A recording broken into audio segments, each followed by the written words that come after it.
Hello everyone, I'm Riona Bahamut, and welcome back to Let's Play Warriors Orochi 3 Ultimate.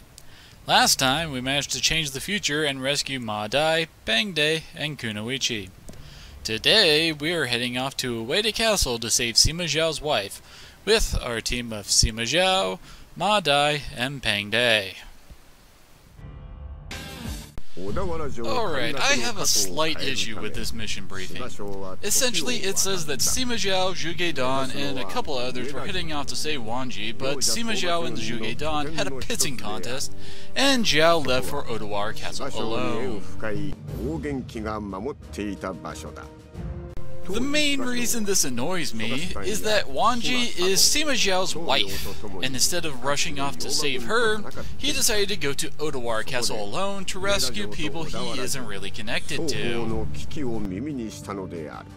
Now, where Warriors Orochi falls in the Dynasty Warriors timeline is fuzzy at best, but even if this is during their dating period, it still begs the question of why Zhuge Dan, who is Sir Pragmatic stick up his ass, is the one rescuing Wanji instead of going to Odawa Castle, which seems to be the more important location given that its rescue is the primary goal of Chapter 1.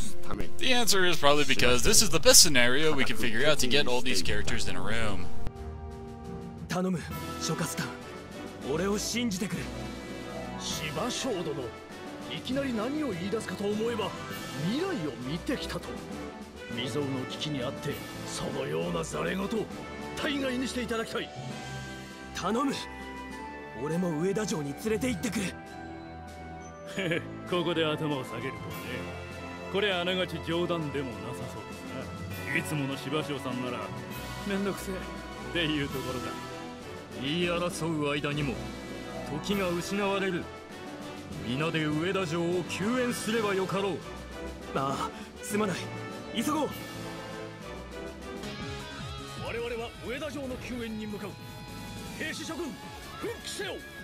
Now this battle is probably one of my favorites to use for leveling up or testing out new characters.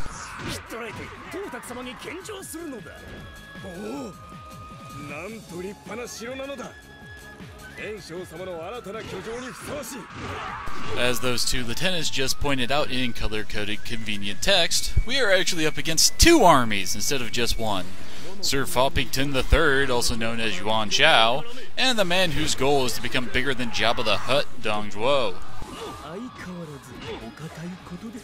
The start of this battle is a bit of a clusterfuck, and really wants you to speed through it as soon as possible. The officers guarding our castle in the upper left corner are a lot weaker than the guys they are fighting against, and will die off pretty quickly. And after the enemy officers reach the castle, we have about a minute before either Taisha Tse or Wang Yuanji dies and gives us a game over. Of course, that doesn't stop me from trying to kill every officer in my way to the castle, even if I'm using a character I'm not that great at, like paint by numbers here. As I mentioned in the Why the Hell Do We Care episode, Paint's a Lot main gimmick is his ink bombs, and I really don't set them up well. I just smack people around with his paintbrush, and occasionally get enemies with a straight ink bomb, so I don't really showcase his strengths well. And right about here is when our southern defenders get their asses handed to them by Wan Xiao's troops, and we really need to get our asses in gear because Taisha Tse is going to die. I actually had to re-record this a couple times because I goofed around killing soldiers for too long and lost the castle. I'd say a lot of that is up to whatever random dice rolls decide when the yellow guys start getting into our base and killing our dudes. I'd say the time limit is roughly 4 to 5 minutes, but I have had our guys hold the line the entire time I took getting to the castle, so who the hell knows how this part is supposed to work.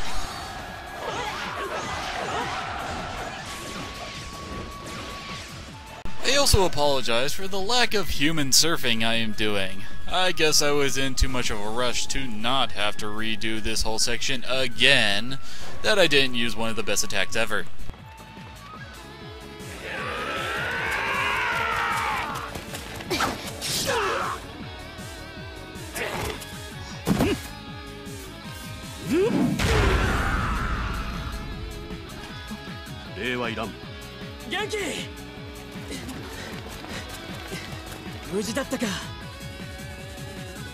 ジョー殿に心配されるなんて私もまだまだね。たく可愛げがねえな。お血は喧嘩は戦の後で。 I swear Zhao and Wanji's romance is anime as hell. The only thing missing is for her to stammer out, "It's not like I like you or anything, idiot." And Man Tits McGee and Sir Foppington have finally shown up on the battlefield so we can go and beat the crap out of them.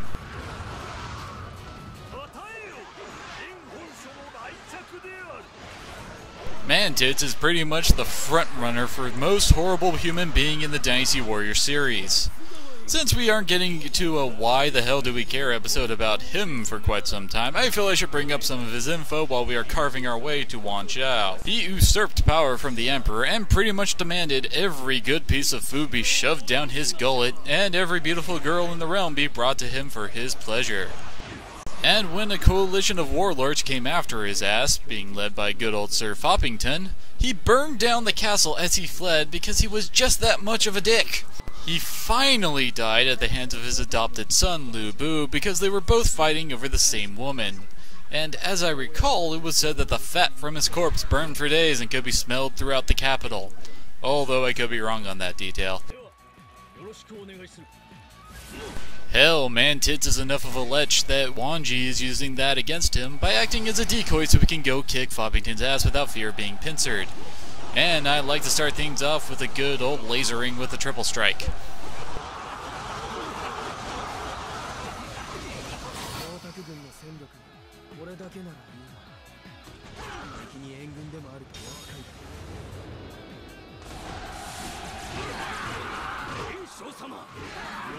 Poor Yuan Shao used to be a semi-respectable character in the earlier Dynasty Warrior games. Now he is a noble fop who fops more than any fop who has fopped before him.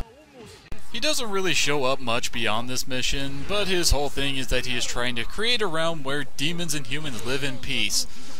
But of course the demons he is working with are just using him.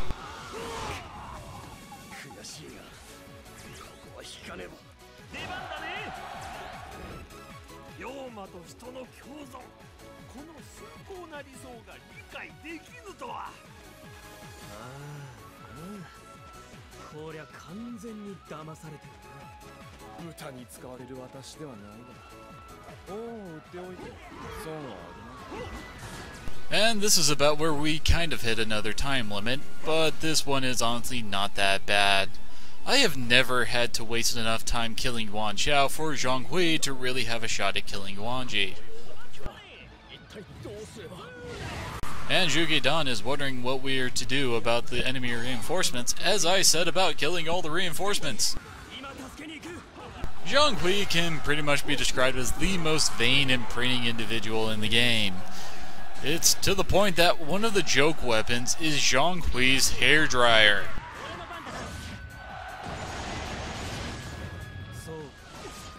Fortunately, he doesn't hit as hard as the area bosses, or poor Zhao would probably have his health knocked into the red by his Musou attack there. And due to my speed at killing him, he is asking us not to interfere after we have already interfered to the point that I just killed him.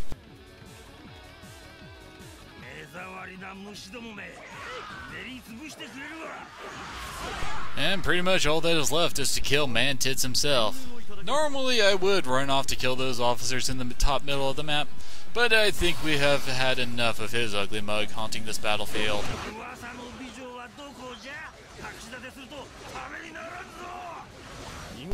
And Man Tits being Man Tits will not shut up about trying to go after Yuanji, and considering that he is saying that in front of her boyfriend slash husband, I wouldn't call that a sound battle strategy.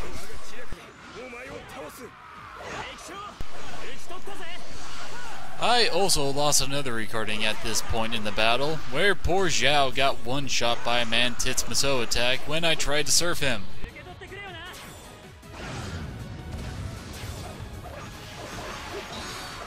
Thankfully, this time the human surfer was victorious, even if he didn't really surf on anybody. And wave goodbye to Man Tits and Sir Foppington because they don't really show up very much past this mission. 疲れた。久しぶりに力いっぱい本気を出したぜ。よし、お疲れさん。四条殿は未来からやってきた。まだそのようなざれ言をあなたからも言っていただきたい。信じる。おいおい、信じるのか？こんな突拍子もない話を。侮らないで。冗談を言っていないことくらいわかる。話はまとまったか。いずれにしても救われた命だ。これからはお前たちと共に行こう。 And with that, we have recruited 5 more characters to the roster with Zhang Liao, Taishitsu, Wang Yuanji, Yuge-Dan, and Sakon Shima. So, Ueda Castle has now been rescued from Dong Zhuo or Wan Qiao's clutches, and normally I would be saying that we are heading off to Dong Ko next time, but Peng Day has something special to tell us. ある過去が別の過去を変えるか。ならばそれがしの過去に戻れぬだろうか。馬体殿の救援に向かう途上で見たもの、あれこそ甲冑殿を救う鍵となるやもしれん。 Apparently, he just remembered a way for us to possibly save Wang Zhong, and we can head to the Battle of Tetorigawa to change how things went down. So, next time we are heading into Peng Day's past to see how we can tear the time continuum a new one. I'm Rion of Bahamut, and I hope to see you all there.